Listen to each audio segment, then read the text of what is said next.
Hello everybody, video here for you today. This is a no-cap recap of the February 15th, 2022, Season 9, Episode 15 of The Curse of Oak Island called Eyes and Boot in the Ground. If you missed my recap of Episode 14, there's a link to it in the upper right. Let's get into it.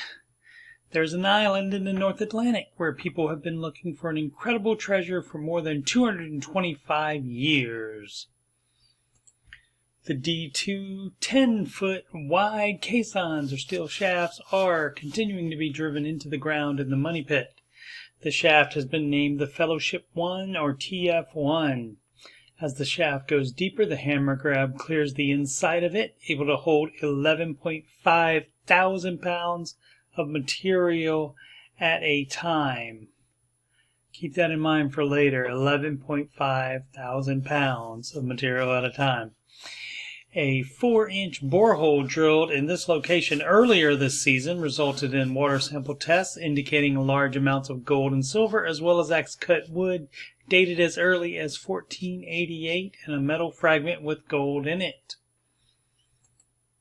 Each hammer grab bucket of material is dumped next to the crane and will be visually searched and metal detected right there. After that, the material will be taken to the wash plant, where the dirt will be cleared away and rocks and other items will be sorted by size to again be searched and metal detected. Nothing is seen nor metal detected in the first bucket shown, taken from a depth of 40 feet. The target area is between 70 and 90 feet and will not be reached until the next day.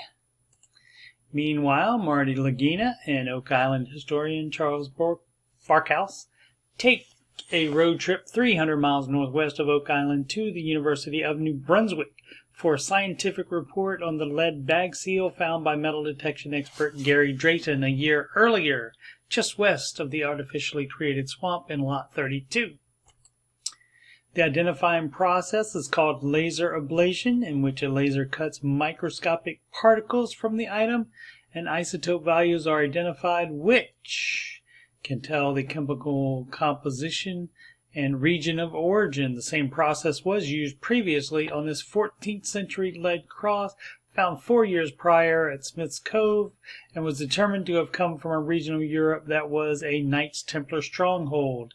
The bag seal is found to be French lead, as is the cross.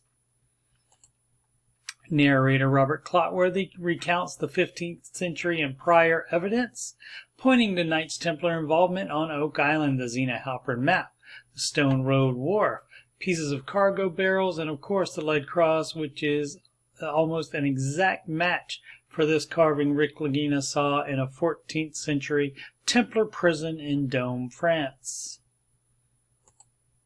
As the work continues in the Money Pit area, Alex Lagina and his cousin Peter Fernetti arrive at the southeastern corner of the swamp. Since they can't dig there due to governmental regulation brought on by archaeologist Laird Niven's find of indigenous Mi'kmaq pottery, they have decided to use ground-penetrating radar to pick up the trail of the separate from the wharf stone road as it heads towards the money pit. They are hoping to find more of it outside of the restricted area so they can get a permit to excavate it. Peter's finger marks the approximate area of the already uncovered portion of the road to the left. To the right is evidence of more of it, approximately at the same depth that is still covered up. The map here shows the stone wharf and the separate road away from it. Alex and Peter decide to continue GPR scans past where they stopped. They pick up further evidence 5 feet below the surface going into the woods. It would appear that someone went through a lot of trouble to bury the road. They will ask surveyor Steve Guptill to plot the GPS coordinates. This is a fabulous shot of the eastern side of the swamp and the work going on in the money pit area, as well as showing the distance between them, and also Smith's Cove to the east, where the lead cross was found. The following morning, the hammer grab picks up wood around the 75-foot depth target area. This close-up shows the worked wood. Gary says many of the timbers are notched.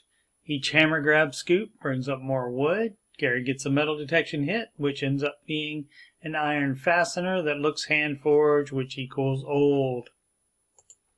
At around the 90-foot level, the hammer grab has appeared to hit some sort of obstruction that they cannot grab. They decide to hit the obstruction a little harder, but not advance the caisson yet.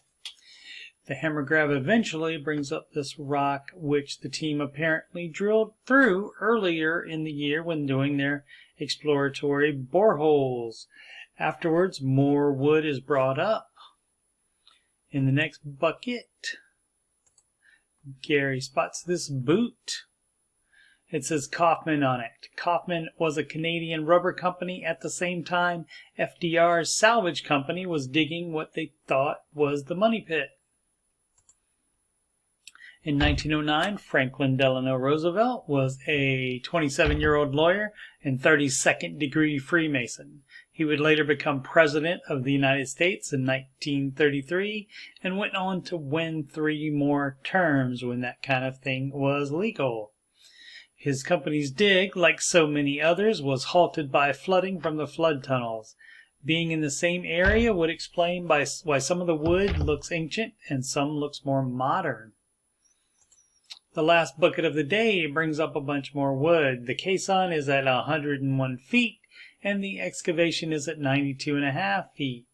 Marty says that they were digging adjacent to the original money pit, but they just couldn't dig deep enough.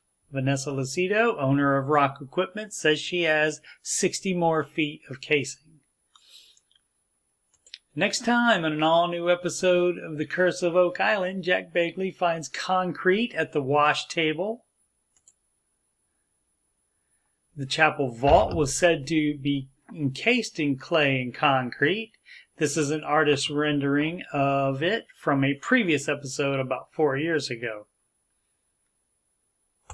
Vanessa reports that the hammer grab is grabbing something that is too heavy to pull back out.